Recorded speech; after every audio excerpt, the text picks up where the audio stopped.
رسول اللہ صلی اللہ علیہ وآلہ وسلم فرماتے ہیں کہ اعمال کے نتائج نیتوں پر موقوف ہیں اور ہر آدمی کو وہی ملے گا جس کی اس نے نیت کی۔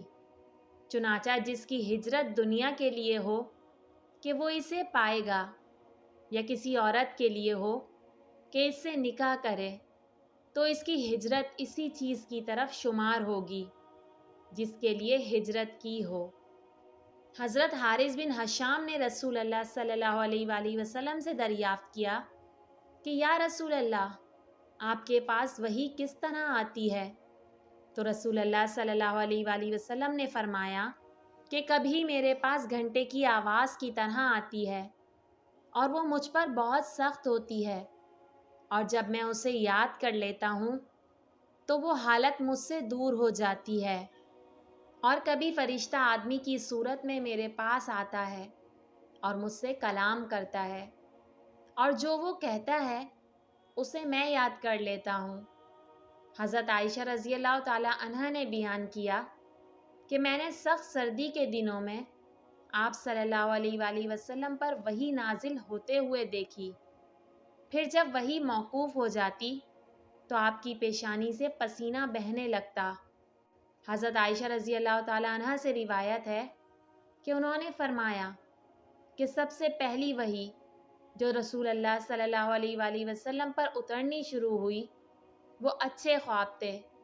جو بحالت نیند آپ صلی اللہ علیہ وآلہ وسلم دیکھتے تھے۔ چنانچہ جب بھی آپ خواب دیکھتے تو وہ صبح کی روشنی کی طرح ظاہر ہو جاتا، پھر تنہائی سے آپ کو محبت ہونے لگی اور غار حرا میں تنہا رہنے لگے، اور قبل اس کے کہ گھر والوں کے پاس آنے کا شوق ہو وہاں تہنس کیا کرتے، پھر حضرت خدیجہ رضی اللہ تعالی عنہا کے پاس واپس آتے اور اسی طرح توشہ لے جاتے،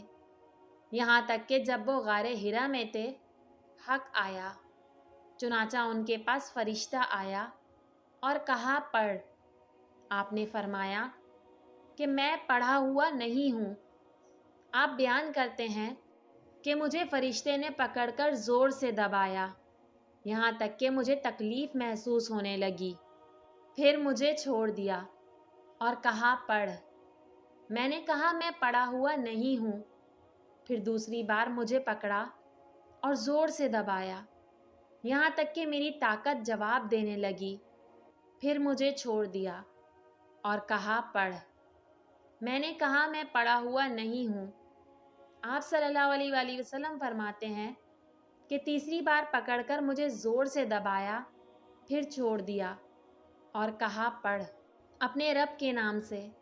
جس نے انسان کو جمے ہوئے خون سے پیدا کیا، اور تیرا رب سب سے بزرگ ہے۔